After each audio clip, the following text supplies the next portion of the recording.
আসসালামু আলাইকুম। সবাই কেমন আছেন? আশা করি সবাই ভালো আছেন। আলহামদুলিল্লাহ আমি ভালো আছি। আমি এই মুরগিগুলোর জন্য বাবার বাড়িতে যাইতে পারি না। রোজার ঈদের পরের দিন বাসায় গেছিলাম, কিন্তু নিজের কাজের প্রয়োজনে। তো তখন ছিলাম প্রায় 20 দিনের মতো। তো আমার কাজগুলো শেষ করে আবার চলে আসছি।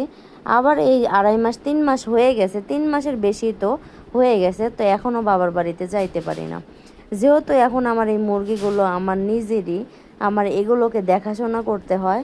তো তার কারণে আমি কোনো কমে বাবার বাড়িতে যাইতে পারতেছি না, এমনকি কোনো জায়গায় যাইতে পারি না।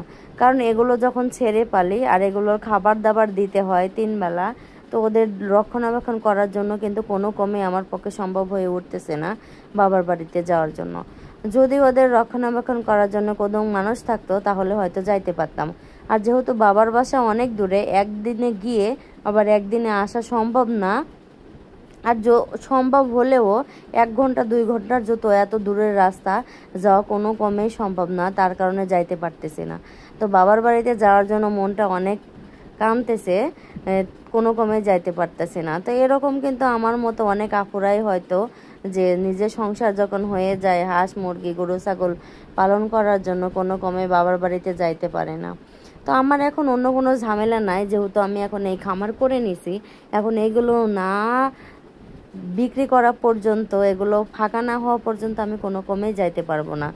তো এগুলোতে দেখা যাচ্ছে যে আমার এই টাইগার মুরগি যেগুলো আছে, এগুলো এই বাচ্চাগুলো এগুলো বিক্রি করে দিব। আর যেগুলো বড়গুলো আছে ডিম পাড়া, সেগুলো রেখে দেব। আজকে একটা বড় টাইগার মুরগি বিক্রি করে দিছি, যেহেতু মুরগি কমাচ্ছে। কারণ এখন এতগুলো মুরগি পালাও কঠিন হয়ে যাচ্ছে। তো আস্তে আস্তে কমাবো, চেষ্টা করতেছি যে কিছু মুরগি কমায় ফেলার জন্য আর কিছু রাখার জন্য।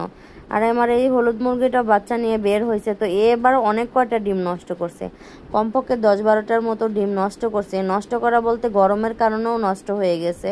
তো ও কুচো বসার মনে হয় যে 15 দিন পর্যন্ত ডিমই পারছে, তার কারণে যে ডিমগুলো দিয়ে রাখছিলাম সেই ডিমগুলো নষ্ট হয়ে গেছে।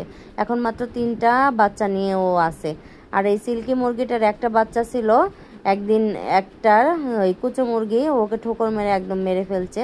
তো যেহেতু বাচ্চা ঘাড়ের মধ্যে আঘাত করলে সেই বাচ্চা আর বাঁচে না। আর এই মুরগি এই যে কুচো বসে আছে দেখা যাচ্ছে, কিন্তু আবার দেখা যায় যে নেমে যায়। এখন এগুলো নিয়ে আমি খুব বিরক্ত হয়ে গেছি, কারণ মুরগি কুচো বসার পরে 10-12 দিন পর্যন্ত যে কোনো মুরগি ডিম দেয় সেটা আমার জানা ছিল না।